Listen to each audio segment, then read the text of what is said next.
नमस्कार बंधुगण। अर्थशास्त्र प्रणेता आचार्य चाणक्य बा कौटिल्य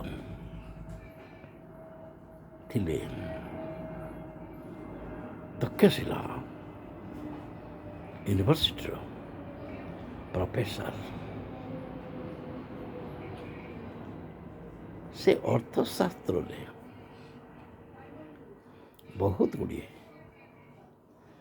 अर्थनैतिक प्रशासनिक एवं सामाजिक संस्कार कथा उल्लेख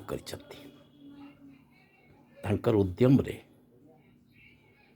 चंद्रगुप्त मौर्य खाली राजा ही नथिले नंदवंश ध्वंस करी चंद्रगुप्त का समय रे महामना चाणक्य थिले प्रधानमंत्री।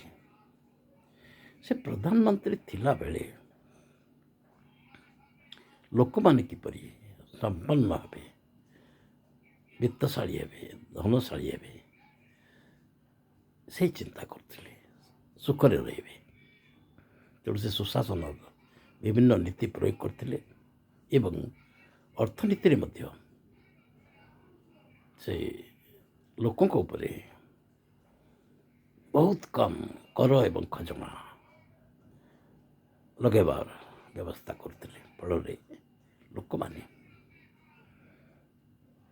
संपन्न हो जाउथिले, धनशाली होउथिले एवं एमाने धनशाली होला फल देश भी से उन्नति करथिला। जफल से देश रे गोटे सुवर्ण जुग चली कहला। यही आचार्य अर्थशास्त्र नीति प्रयोग करी जो राजा माने परवर्ती काल रे निज निज राज्य रे से नीतिर उणादेख प्रयोग कले राज्य गुड़िक सेते धनशाली, वित्तशाली एवं संपन्न जाउथला। उदाहरण स्वरूप खाली चंद्रगुप्त नुहति, समुद्रगुप्त, हर्षवर्धन इत्यादि तत्कालीन राजा माने, इवन विक्रमादित्य भी तत्कालीन राजा माने बहुत देश को संपन्न कर पारथिले। सेते बेले भारत ये अखंड भारत थिला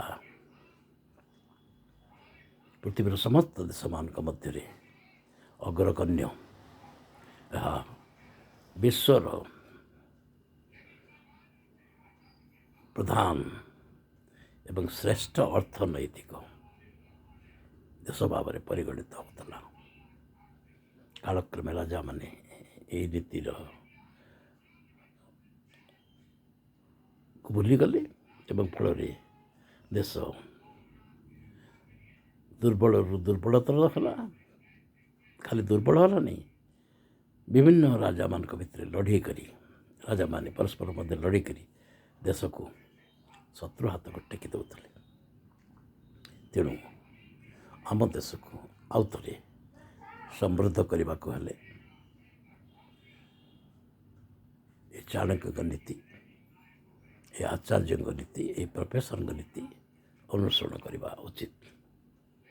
मु तो भावुची आमर जो अर्थमंत्री श्रीमती निर्मला सीतारामन निश्चय या अनुध्यान करेंगे।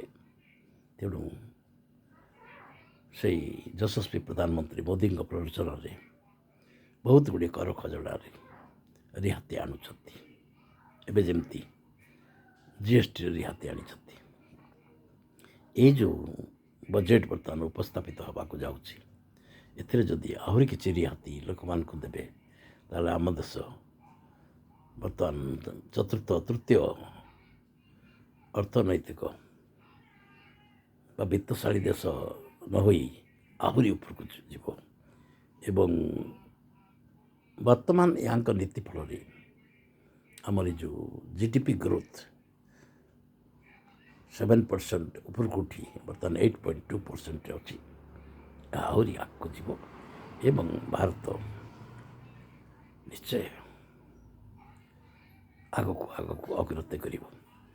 ତେଣୁ ମୁଁ ଏଠି ଅନୁରୋଧ କରିବି ଆମ ଯଶସ୍ୱୀ ପ୍ରଧାନମନ୍ତ୍ରୀକୁ, ଆମ ଅର୍ଥମନ୍ତ୍ରୀକି ଏବଂ ଅନ୍ୟାନ୍ୟ ରାଜ୍ୟର ମୁଖ୍ୟମନ୍ତ୍ରୀ ଏବଂ ଅର୍ଥମନ୍ତ୍ରୀ ମନ୍ତ୍ରୀକୁ ଏହି ନୀତି, ଏ ଯେଉଁ ଚାଣକ୍ୟ ନୀତି, ଏ ଯେଉଁ ଅର୍ଥନୈତିକ ପ୍ରଗତିର ଯେଉଁଟା ଚାବିକାଠି, ତାକୁ ଯଦି ଟିକେ ଅନୁସରଣ କରିବେ ତାହେଲେ ନିଶ୍ଚିତ ପ୍ରକାରେ ସମସ୍ତ ପ୍ରଦେଶ ବି ଆଗେଇବ ଏବଂ ଶେଷରେ ଦେଶ ଆଗେଇବ ଏବଂ ଶେଷରେ ଆମ ଭାରତ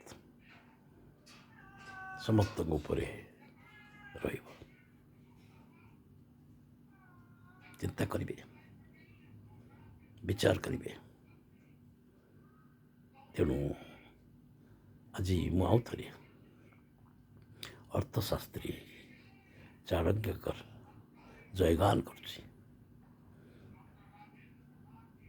ଜୟ ଜଗନ୍ନାଥ।